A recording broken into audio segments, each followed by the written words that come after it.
Normalmente, pessoal, para quem está chegando agora, quem está conhecendo o formato do programa, a gente fala um pouquinho sobre cada partida, o que a gente achou de cada jogo que passou. A gente faz sempre um apanhado rápido do que passou e as expectativas do que virá. Hoje a gente vai fazer um pouquinho diferente aqui, porque não vou dizer que seria inútil, não é essa palavra que eu quero usar, né, Pepe? Mas eu acho que falar especificamente do jogo que passou contra o Libertad e do jogo que passou contra o Cuiabá, sem colocar tudo no mesmo balde e fazer a mesma mistura, falando também do Seabra, seria leviando a nossa parte, porque acho que agora os assuntos se conectam, né, Pepa? Então é um assunto datado, vamos né? falar de Libertad, Cuiabá e Seabra. É um assunto datado, passa a ser datado a partir do momento que a pessoa que comandava o time, né, ela não está mais lá. Então, assim, quando a gente, claro, analisa Cuiabá, o jogo Cuiabá e o garoto. Eu tô precisado, mas hoje tomei café demais. Tanto o jogo do Libertad quanto o Cuiabá,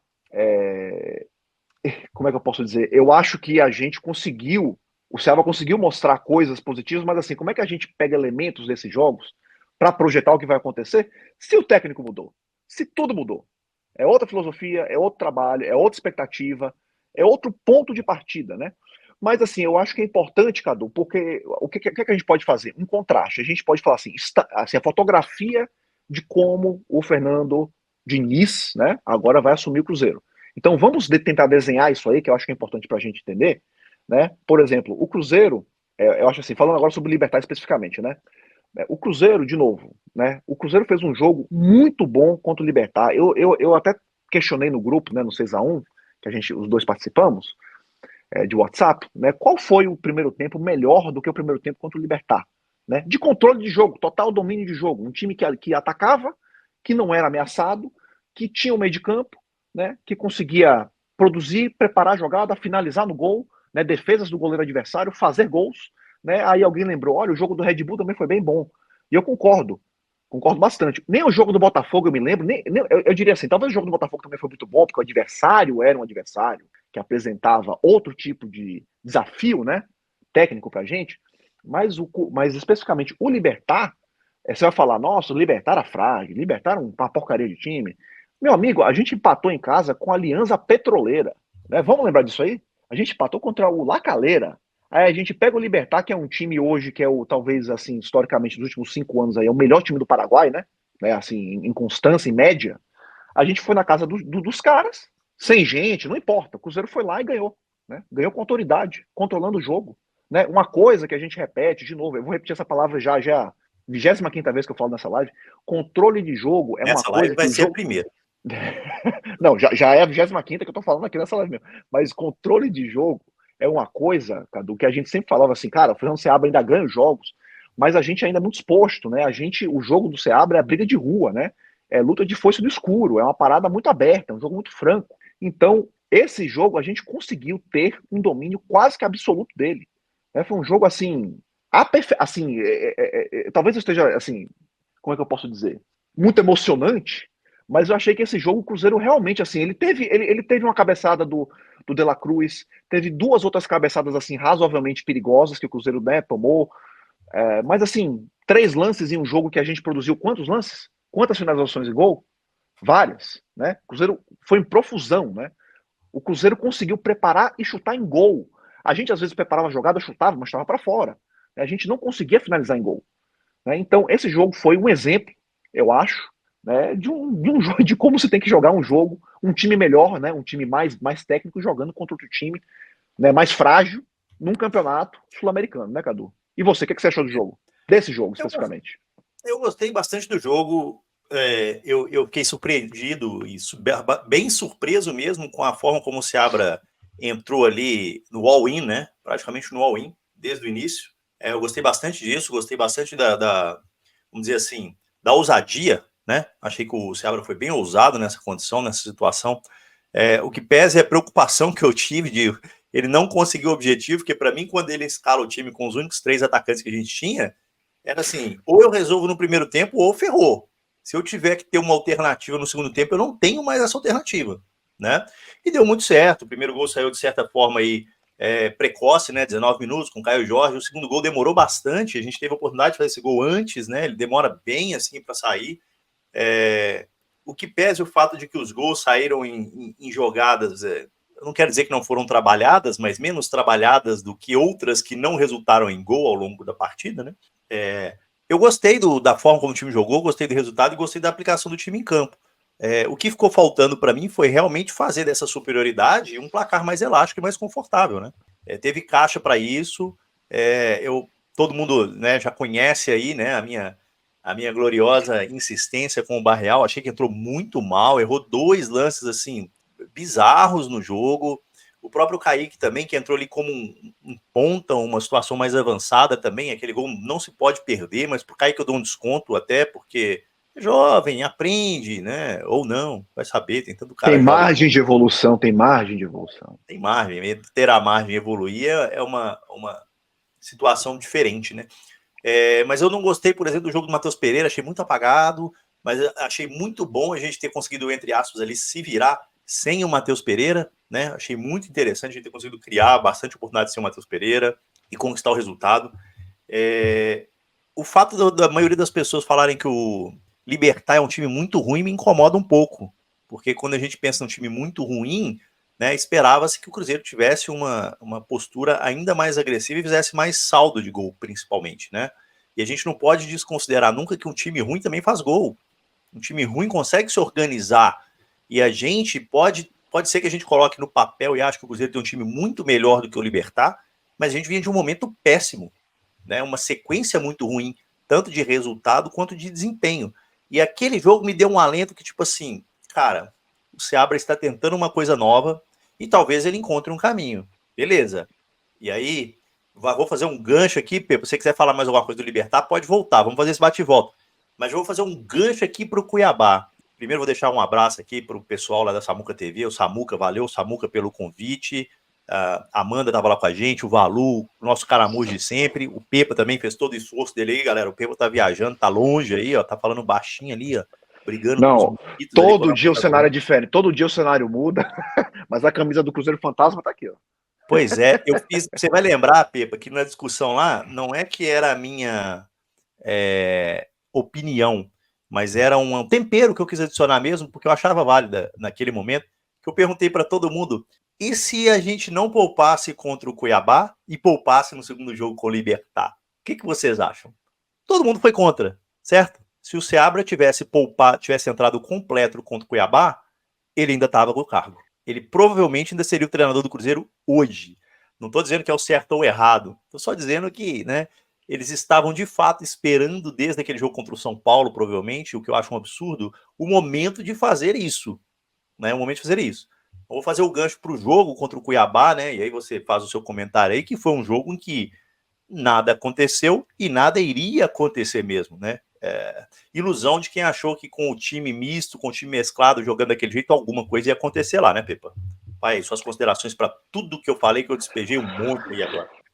Cara, eu queria. Eu vou voltar para o jogo do Libertad só para dizer duas coisas. Um, para dizer como é bom ter um atacante fazendo gol de atacante, hein? Caio Jorge pegou uma bola ali em elevação, fez um belo gol, hein? Eu achei que o goleiro do Libertad deu uma mãozinha de alface ali, né? Mas azar dele, azar dele, né? Não nosso. Né? E outra coisa, e o nosso 10, Matheus Pereira jogou, assim, jogou abaixo, mas ele não comprometeu em nada também. Ele não parou jogada, ele não atrapalhou em momento nenhum. A jogada, ele apenas não foi brilhante. Ele apenas não deu assistência, ele apenas não fez gol.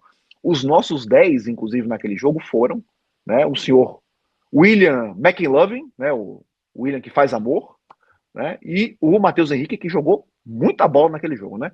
Agora, voltando para o Cuiabá. Cara, eu achei, assim, como é que eu posso dizer? Tem o que eu quero e tem o que vai acontecer, o que eu enxergo que vai acontecer. Então, eu jamais queria que o Cruzeiro abrisse mão de jogo de liga, né, preterir a liga para um jogo de Copa. Né? Eu acho que é uma cultura do Brasil fazer isso. Né? De novo, porque o Brasil tem vários times grandes, né? Em teoria, 12 times grandes, mas eu não estou contando nem Bahia nessa história aí, nem Atlético Paranaense, né? Então, na verdade, tem mais times grandes, né? Nesse combo. Então, os jogos de Copa são sempre vamos dizer, um atalho para você ter um título, né? Ter caneco, né? Levantar caneco. Então tem essa fissura pela Copa, e aí a Liga vira aquela coisa, não, é muito difícil. Nossa, é 1 de 20. Não, é pontos corridos, esquece.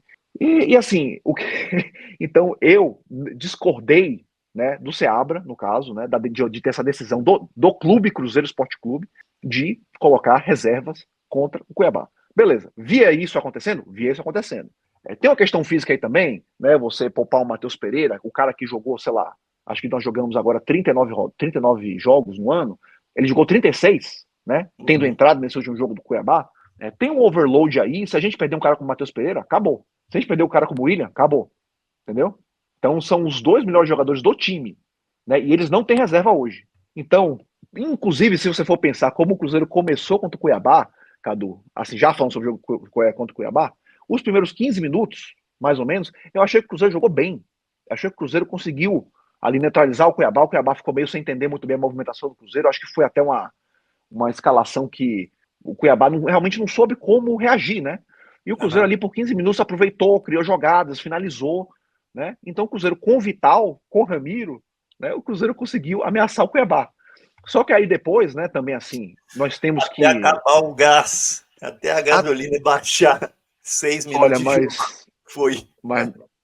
Mas bicho, quanto é que tava lá? A Lua tava de quanto? 35, calor? né? Sei lá, calor 35, da Flórida, né? 36, né? Calor da Flórida. Cara, assim, eu sei que a gente vai falar, não, outros times vieram pra cá e jogaram e ganharam do Cuiabá, blá, blá, blá. Mas, meu amigo, jogar 35 graus não dá. Não dá pra gente falar que isso aí é não uma dá coisa pra falar normal. que é leviano falar que não atrapalha, né? Que não E também atrapalha, é assim. falar que o calor era o mesmo para os dois, porque o time que a pessoa que mora na região, é o meu caso aqui, né? Na Flórida, essa época do ano, de abril a setembro, outubro, é 34, 35 graus todo dia. No primeiro ano, era um calor desgraçado. Agora, cara, vixe, sai na rua, você mal sente. Seu corpo se adapta. E obviamente que os locais ali, vamos chamar de locais de jogadores, eles têm uma resistência maior, pelo menos uma resistência maior, né? Então a gente também não pode jogar assim, o calor tá para os dois, o calor tá para os dois.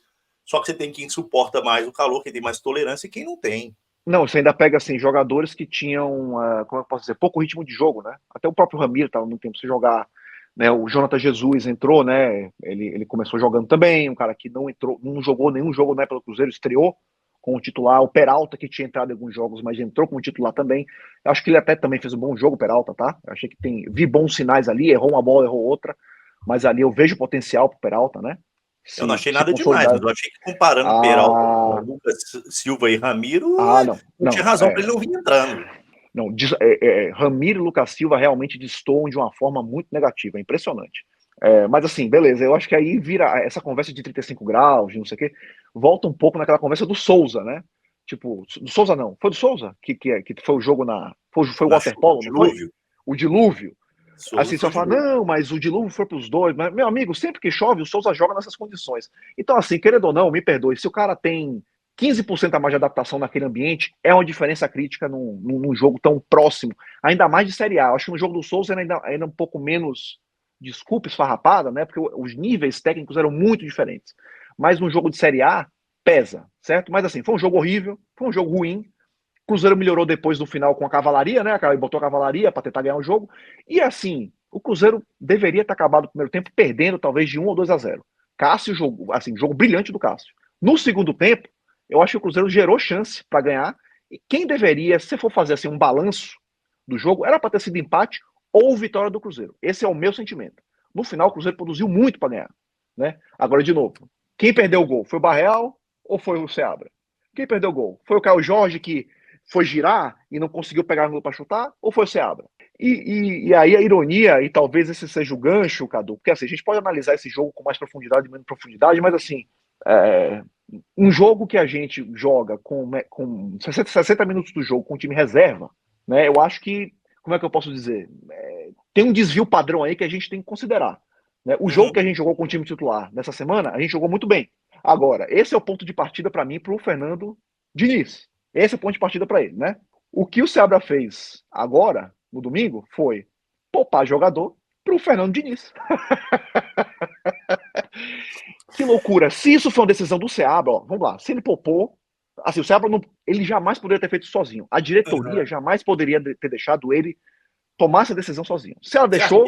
Você acha que ele tomou de fato essa decisão sozinho, Pepe? Claro que não, foi assim, se deixaram, a diretoria que errou, não foi o Seabra. Se foi em comum acordo com a diretoria também errou. a diretoria errou dos dois modos. Né? Aí pega e demite o Seabra agora, desse timing. Mas beleza, vamos entrar um pouco mais nisso aí. Mas o que eu acho irônico foi o fato de que o Seabra poupou o jogador pro Fernando Diniz estrear. Não deixa de ser irônico, né, Pepe? Não deixa de ser uma situação bem irônica, né? Bom, vamos entrar já no. Vamos falar mais um pouquinho de Seabra aqui, né? Não, eu acho que a gente, assim, dos jogos, eu acho que assim, a gente meio que desenhou o que aconteceu, não tem muito mais o que a gente esgarçar sobre isso, porque o fato determinante da semana e do que será o próximo jogo é a mudança de comando técnico. Então vamos lá. Não tem muito o que Fala, falar Cadu. nesse aí. Curtiu? Feliz? Alegre? Não, Sorridente? não alegre, sorridente, mas algumas lives atrás eu já tinha falado que eu achava que o ciclo do Seabra tinha acabado, né? Eu não sou partidário da demissão do Seabra, né? Nunca fui. Mas eu não conseguia ver o Seabra extraindo mais esse time. Eu acho que o desempenho realmente caiu demais e ele não estava buscando soluções. E eu falei isso lá no jogo nos jogos contra o Inter, né? Quando eu ainda falei que a gente tinha aquela sequência de 2 Inter e um Atlético Goianiense que se ele não performasse, ele estava fora. E eu ainda falei naquela época, dá para voltar aí nas lives e dar uma olhada. Eu queria performance, eu não queria nem resultado. Eu acho que o time precisava performar, porque quando o time está crescendo em desempenho, mais ou menos igual aconteceu agora com o Libertad, você espera que ele na frente vai ter uma evolução. Agora, quando o resultado está vindo, ou não, aos trancos e barrancos, você, cara, não tem o que fazer, velho. Não tem o que fazer. Foi onde eu achei que realmente a batata do Seabra já tinha assado. Agora, o que pesa é eu concordar com a demissão dele nesse momento, como foi feita, eu discordo completamente. E aqui eu não vou falar, já vou adiantar para os 880 aí. Eu não estou falando que o Seabra não deveria ter sido mandado embora. Acabei de falar que eu achei que já tinha passado do momento do Seabra, inclusive, no time, né, na equipe. O que eu estou dizendo é que teve o momento certo para mandar embora o Seabra e não mandaram. Quando você não Exato. tem essa convicção, se você, ou talvez tentaram convidar alguém, essa pessoa acabou não aparecendo, né? Quando você não tem essa convicção, essa certeza para mandar embora lá atrás, por que você teve agora? Após um empate com o Cuiabá, com um time reserva, que todo mundo pediu time reserva, não faz o menor sentido. Eles estavam esperando só um tropeço, não mandaram embora contra o Atlético Goianiense porque ganhou. Cara, pelo amor de Deus, é performance. Se a análise é performance, podia bater no ombrinho dele lá, Seabra, beleza, obrigado, você ganhou. Você não está nos nossos planos para o futuro, a gente não está gostando do desempenho, obrigado aí, boa sorte na vida. Você não precisa ficar esperando o cara perder. Olha o que custou esperar o cara perder. Custou uma mini pré-temporada durante uma pausa de data FIFA, custou um jogo horrível contra o nosso glorioso São Paulo. Aí o cara consegue dar um pequeno ar de bom desempenho aí, bem pequeno, contra o Libertad. E aí ele empata com o Cuiabá, empatando, jogando com o time todo reserva, todo misto, como todo mundo queria, e ele virou o problema. Ele já era o problema. Você viu a primeira frase, uma das primeiras frases que o Pedrinho falou, explica tudo isso. Tava claro, ficou claro, né? O que todo mundo achava meio que se confirma com o que ele falou, né? Ele falou assim, olha, não, a gente estava feliz, tal, com o treinador que estava aí e tal, mas a gente, assim, já queria mais. Ou seja, o Seabra já não era esse cara. Agora, assim, quando a gente fala assim, engraçado, Cadu, que a gente vai falar assim, também tem que separar. Quando a gente falou assim, olha, você falou, eu acho que o ciclo está acabando, você está valendo o contexto, você está valendo os sinais. Sim. Não é que você queria que isso acontecesse, né? Exatamente Não. isso. Mesma forma também, eu até falei para vocês, né? Eu mandei aquele vídeo, um daqueles vídeos caóticos da última live, lá eu no aeroporto, não sei aonde, lá, o barulho, e, né? Que eu achava que se o Cruzeiro jogasse mal contra o Libertad, eles já iam trocar para tentar salvar a classificação, né? De alguma forma. Não precisou, né? Custou muito menos do que isso. O Cruzeiro jogou bem contra o Libertad, né? E o Cruzeiro jogou com um time reserva contra o Cuiabá. E quando você bota time reserva, você tem que assumir que, bem, podemos não ganhar esse jogo e tá tudo bem. Não é? Não é isso. Se você quisesse ganhar esse jogo, se a prioridade fosse ganhar, era time titular. Se você bota o time reserva, você fala, não, eu assumo que esse jogo talvez eu não ganhe e está tudo bem. Então, assim, realmente muito confuso essa comunicação, mas assim, falamos de cultura, Cadu. Acho que é muito importante essa conversa de cultura, porque a gente falou da cultura dos times brasileiros sempre preterirem a liga pelas Copas, porque é o caminho mais fácil. Tem também a cultura. Que dá mais consistência ali também no trabalho, né? Com certeza, mas assim, tem também a cultura do imediatismo no Brasil, que eu acho importante a gente sempre voltar para essa pauta, sempre que isso acontece, porque no Brasil a gente não consegue desenvolver trabalho, a gente não consegue formar técnico. O Arteta foi, né? O Arteta ele foi, eles renovaram com o Arteta sem ele ter feito gado nada, sabe assim, de um ano para o outro. Né? Então, assim, existem exemplos no exterior, né, de assim, não, a gente vamos desenvolver um trabalho. Um trabalho, ele não é feito em 20 jogos, 30 jogos. Ele é feito em 50, em 60, em 70. No Brasil isso é impossível. Então, essa cultura também, Cadu, da troca do treinador, eu acho que ela é extremamente, ela é muito nociva para o desenvolvimento do futebol, para o desenvolvimento técnico, para o desenvolvimento de jogadores, também principalmente, e realmente do jogo em si, do Brasil, né, praticado no futebol brasileiro. Porque é uma cultura que você pune o técnico pelo erro dos jogadores. O jogador sabe que quem vai ser punido é o técnico. Ele ganha o salário dele, ele vai errar, ele errou o gol. Quem é que é demitido? É ele ou o técnico? É o técnico. Tá errado. Assim, a não ser que o jogador aqui no Brasil tenha uma atitude, uma insubordinação, algo assim, né, que afronte a torcida, ou algo desse tipo, ele não é afastado. Uma indisciplina, né? Ele não é afastado.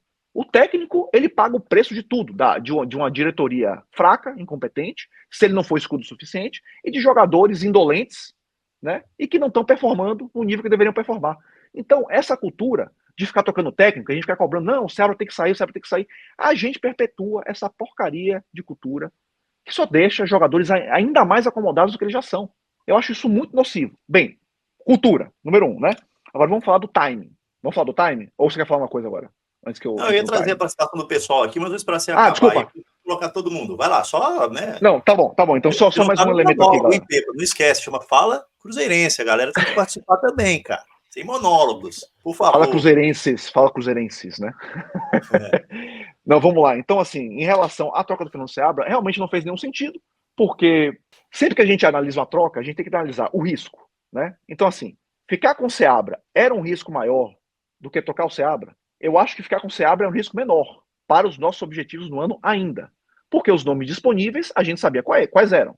Era a Cuca, que a gente, né, tem questões aí que a gente não vai entrar. Era até o próprio Seabra, que é um cara que tem um trabalho péssimo na seleção agora, mas tem outros trabalhos, eu acho, bons aí que a gente pode, eu acho que aprofundar um pouquinho mais depois, mas também é uma incógnita, né? O Seabra, o Diniz é incógnita. Eu acho que eu falei Seabra antes. O Diniz, ele é uma incógnita também, né? Tem o Luiz Castro, que as pessoas nem sabem como ele joga, mas estava pedindo o Luiz Castro aqui, né? Não, o Luiz Castro, Luiz Castro. Ninguém sabe como ele joga. Ele começou no Botafogo, ele fez um 2022 pífio, um brasileiro pífio pelo Botafogo. Fez um Carioca de 2023 horroroso. Mas a gente queria a troca de técnico, né? Independente então, de quem assim, viesse, né? Acho que independente de quem viesse. Pois é. Foi muito mais uma conversa do tipo, o Seabra não serve, do que necessariamente, eu quero algum outro cara que vai me trazer um ganho de performance. Não, pois é. E agora eu vou deixar um questionamento, e aí a gente pode trazer a participação da galera, que é o seguinte: qual foi o último técnico do Cruzeiro que teve um trabalho de longo prazo, que não começou ganhando tudo? Tudo. Eu fiz essa pergunta no grupo do 6x1 também, e a gente não soube achar um nome. Quem foi esse cara que fez um trabalho extremamente, como é que eu posso dizer, assim, vamos dizer assim, com um time médio, né, um trabalho ok para esse time médio e que se manteve no cargo por mais de um ano. Mas nós vamos chegar nisso aí, eu acho, Pepa, daqui a pouquinho, quando a gente for falar um pouco sobre o Diniz, né? Porque ele falou sobre isso na entrevista, inclusive, né? Ele exemplificou isso, né? Ele falou assim: não tem tempo, eu tenho que conquistar o resultado para ganhar tempo para poder. Porque essa é a vida do treinador. Mas existem outros times, eu tô falando assim, do Brasil, que às vezes eles acreditam um pouco. Por exemplo, assim, o Vojvoda jamais daria certo no Cruzeiro. Jamais. Esqueçam esse nome, porque ninguém vai ter paciência para ele por 6 meses. Ninguém vai dar essa paciência para ele. Se fosse o Tite de 2011, que tivesse desclassificado na pré-Libertadores, ninguém teria segurado o Tite para ser campeão mundial depois. Então, existem exemplos que clubes brasileiros, no contexto brasileiro, acreditaram, né, num trabalho estendido. Não, vamos acreditar no trabalho do técnico. E que gerou resultado no futuro. Não no futuro imediato. 6 meses depois, 8 meses depois, o próprio Luiz Castro teve um 2022 ruim, teve um começo de 23 ruim, né? E teve um excelente desempenho brasileiro antes dele sair para o Al Nassr. Né? Então, só essa reflexão aí que eu deixo, mas vamos trazer a participação da galera aí, Cadu.